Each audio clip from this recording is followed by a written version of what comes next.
राजा साहब का रिव्यू हम 3 चैप्टर्स में करेंगे। पहला, ये कितनी अच्छी है, दूसरा, ये कितनी बुरी है, और तीसरा, इस मूवी की असल कहानी क्या थी। इस मूवी का आखिरी जो आधा घंटा है वो अच्छा है पूरी मूवी को छोड़कर, क्योंकि जितना भी ट्रेलर के अंदर हमने देखा है संजय दत्त और प्रभास एक दूसरे से लड़ रहे हैं और क्रोकोडाइल आ रहा है, बड़े बड़े मॉन्स्टर्स आ रहे हैं, एक घर के अंदर वहां पर रेत भरी जा रही है, ये सारी चीजें देखने में इंटरेस्टिंग लग रही थी। और जितने भी VFX वाले शॉट्स देखे थे जहां से चुड़ैलें निकल कर आ रही हैं, ये सारा का सारा आधे घंटे में है और आधा घंटा कमाल का बनाया इन्होंने। और अगर तुम लोगों को ये लग रहा है कि आखिरी के आधे घंटे में ये सारी चीजें दिखा दी गई हैं जो कि हमने ट्रेलर के अंदर देखी हैं, पूरी मूवी के अंदर क्या था। बात अगर पूरी मूवी की करेंगे तो शुरुआत से शुरू करते हैं कि इसके अंदर हम देखते हैं कि इसकी दादी है और उसको भूलने की बीमारी है और वो अपने पति देव यानी संजय दत्त को ढूंढ रही है। वो सब कुछ भूल जाती है लेकिन उसे कभी नहीं भूलती, उसे ढूंढने की कोशिश करती रहती है। फिर एक दिन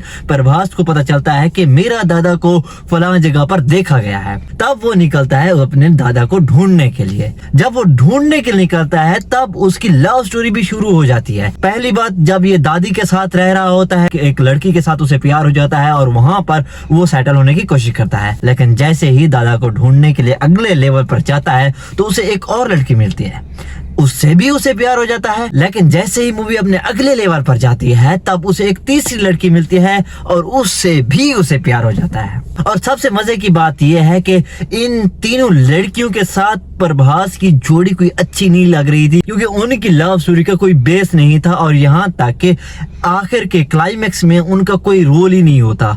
आधे घंटे के अंदर उन्होंने लड़कियों को दिखाया ही नहीं है कि ये इस मूवी का हिस्सा भी थी, तो इसकी लव स्टोरी बेकार निकली। दूसरी बात यह है कि ट्रेलर के अंदर हमने बहुत सारे ऐसे शॉट्स देखे हैं जिनको देख के हम खुद एक्साइटेड थे और लिटरली इन्होंने वो चीजें काट दी हैं। जैसा कि इस मूवी के अंदर हम प्रभास का एक ओल्ड लुक देखने के वाले थे और जिससे लोग थ्योरीज बना रहे थे कि इसके अंदर हमें शायद टाइम आगे पीछे होता हुआ देखने को मिलेगा। इसके अंदर हम अपसाइड डाउन देखेंगे, जैसा कि ट्रेलर के अंदर लोग ऊपर नीचे आते जा रहे थे। और ये वाले जितने भी शॉट्स थे लोग एक्साइटेड थे इनको देखने के लिए और मेकर्स ने लिटरली इनको मूवी से काट दिया है ही नहीं।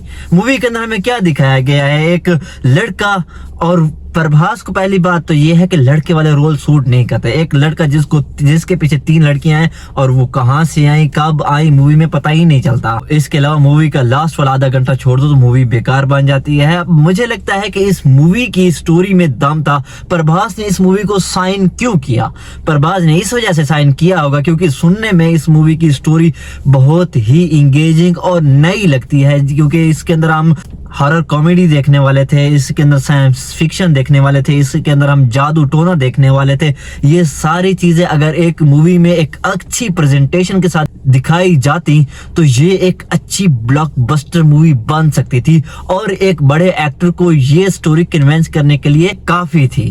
प्रभास ने भी स्टोरी सुनकर ही इसे साइन किया होगा, लेकिन इस मूवी की स्क्रीन राइटिंग, इस मूवी की डायलॉग्स, इस मूवी की डायरेक्शन इतनी बेकार थी कि इतने बड़े सुपरस्टार को लेकर, इतनी अच्छी स्टोरी को लेकर आप एक बेकार मूवी बना देते हैं। और मुझे लगता है कि अरशद वारसी ने सही कहा था कि प्रभास जोकर है अपनी सभी मूवीज के अंदर। तो हाँ, इसके अंदर उन्होंने इसे जवाब देने की भी कोशिश की है क्योंकि प्रभास को जोकर बनाया है। मुझे लग रहा था कि आखिरी सीक्वेंस के अंदर हमें एक जोकर वाला लुक देखने को मिलेगा जिसका अच्छा कंट्रीब्यूशन होगा मूवी के अंदर। वो उतना ही था जितना ट्रेलर के अंदर था, सिर्फ और सिर्फ एक हाइप बनाने के लिए कि हम इसका पार्ट 2 भी ला रहे हैं। मेकर्स को जो कॉन्फिडेंस था कि हमने इतनी अच्छी मूवी बना दी है और उस बंदे ने अपने घर का पता तक दे दिया कि अगर जिस बंदे को ये मूवी बुरी लगती है तो ये मेरे घर का पता है, वो मेरे घर पर आ सकता है और मुझे मुंह पर बोल के जा सकता है कि तुम्हारी मूवी अच्छी नहीं थी।